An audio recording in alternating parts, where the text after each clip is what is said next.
Hello folks, Sinow here, your new home for everything Resident Evil Resistance, and today I am bringing you 5 quick tips for playing as Survivor in order to get those victories under your belt. I've had a lot of luck so far playing as Survivor. I tend to win the vast majority of my games either playing with friends or playing solo so far. And I think there's a couple of mistakes that I've seen some people do playing as Survivor which I can help out with, hopefully as a result of watching this video. In general, I would say I think Survivor is a little bit more easy to play than Mastermind, and in the future I will make a quick tips for Mastermind video, but unfortunately Mastermind queues at the moment are kind of hell on earth, frankly. They take a really long time to pop, so let me help you play Survivor first and foremost and try and get some victories under your belt. Alright, first tip I have for you here, not all weapons are created equal. Quite frankly, in Resident Evil Resistance, some weapons are far superior to other weapons, and if you're trying your best to win, then you need to know what weapons are going to be good for you to use. Starting off with the guns in the game, I would say the quick draw, which is the revolver with 6 rounds in the chamber, is by and large the most reliable and best weapon that you can buy at the moment.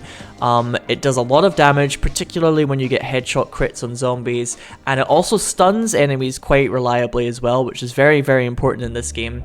The small chamber size is a downside to this. You need to be careful not to be reloading when you're in the wrong position, otherwise you'll get bitten. But overall, I would say the quick draw revolver is by far the best weapon to buy. You should get this as soon as you possibly can.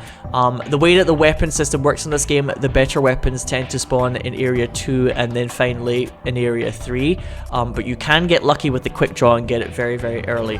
I would also say the Lightning Hawk is another good gun to pick up. This is like a Magnum style gun that does use 4 ammo per shot, so be careful that you don't use up all your ammo with this, especially if you don't have a lot to begin with. But this does great damage and allows you to take out enemies very easily. Conversely, unfortunately at the moment, SMG weapons are just really, really bad.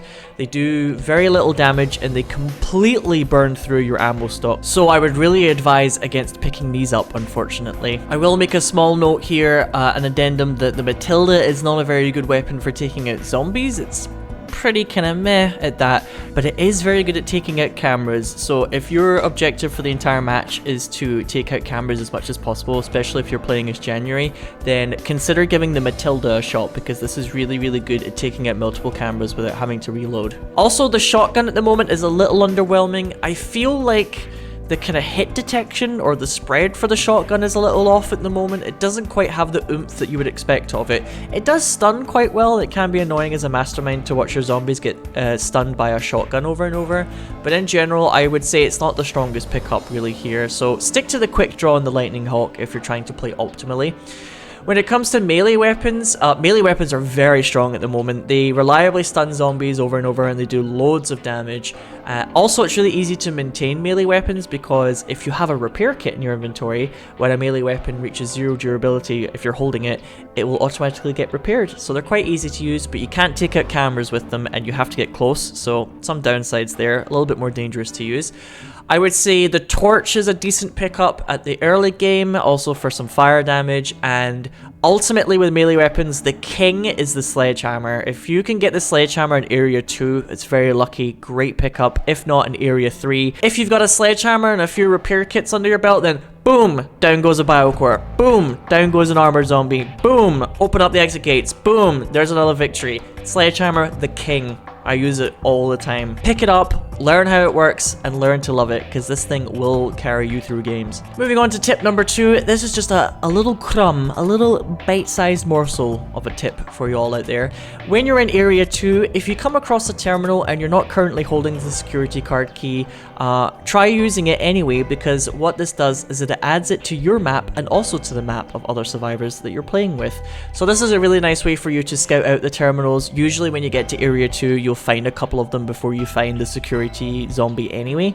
So this is a really good idea for you to do, as it adds it to everyone's map and it makes finding the terminals afterwards a lot easier. And just generally, using your map is a good idea. For instance, when you're in Area 3, if you don't know where the next activated biocore is, but one of your teammates has currently seen where it is and is like taking it down, if you look at your map, the activated biocore will turn a red color. So this is a very good way for you to orient yourself if you need some extra info and things like that. Don't forget to use your map if you need information. It's super useful. and it gives you lots of information. Tip number 3. So hopefully most of you who are watching this video know that if you have a downed teammate, you can immediately get them back up again by using Valerie's fever skill, the first aid spray. Despite what the tutorial teaches you, where it says pick up a downed teammate and then use the spray on them, kind of got a little bit of a pet peeve with the tutorial for teaching people that, but regardless, hopefully most of you know this by now. But did you know that with Valerie or other characters, if you're holding just a normal first aid spray in your inventory, you can also use this to immediately get up down teammates?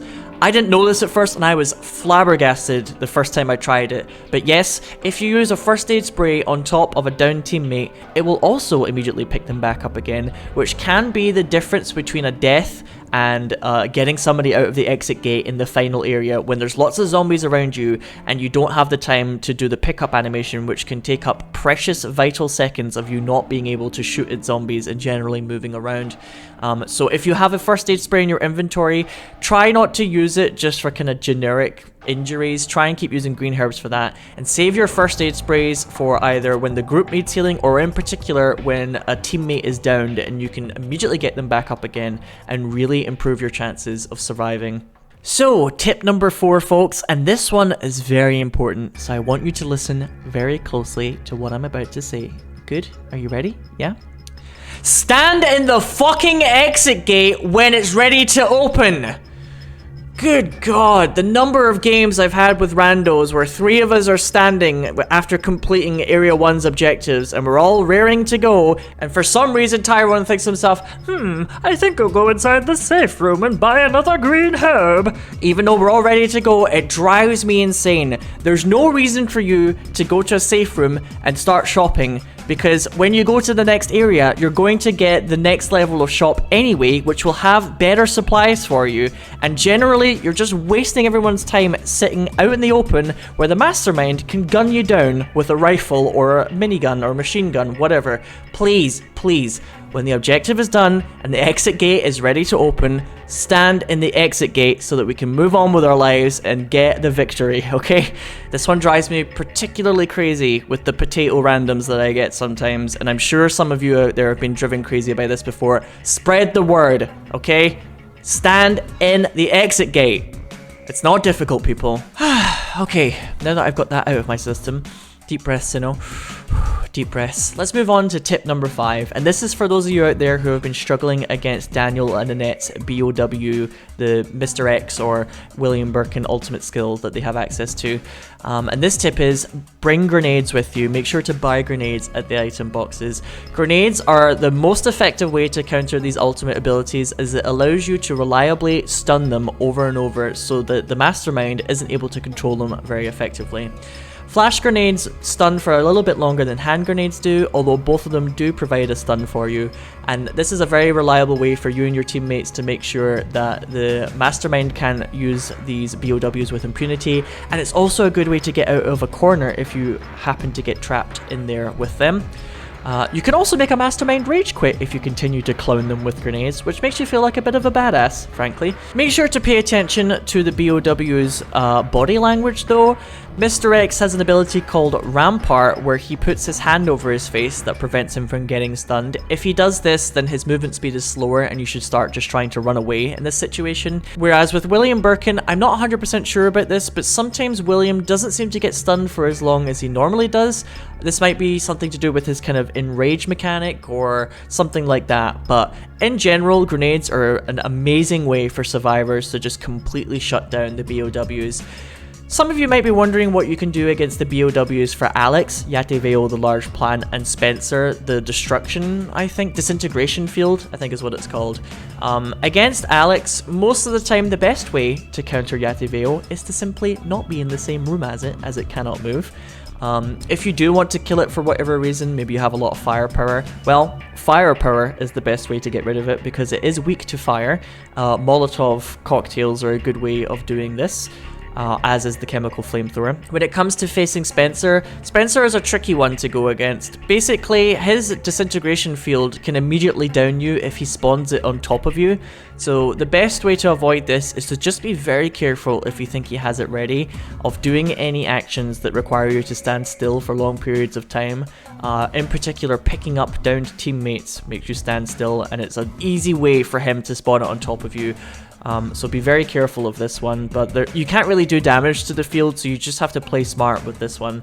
But yes, when it comes to Daniel and Annette's B.O.W, bring grenades, and I promise you, you'll make games so much easier for you to win, for you and your teammates. Also, hand grenades do a lot of damage and a lot of stun to large packs of zombies, so if the mastermind has like a big pack of armored zombies that are all in berserker form, you might want to try using a hand grenade anyway. This is a very good idea for just kind of clearing out packs and getting you tons of free time. Okay, those are my 5 quick lightning round tips for playing as Survivor in Resistance. I hope you found this video informative and helpful. If you have, do consider subscribing to the channel and leaving a like so that I can continue to make more Resistance content in future. And let me know if any of the tips here have been new information for you and have helped you win in games. That would make my day, and hopefully it will make your day as well. Regardless, thank you so much to everybody who's been watching, and I hope you all have good luck in your matches in Resistance coming up in the future. Take care, and like I said earlier, just one more reminder, please stand in the exit gate. I'm asking you very nicely. Tyrone, get out of that safe room. Stand in the exit gate. You can go shopping in the next area, okay? Thanks for watching, everyone. Take care, and goodbye.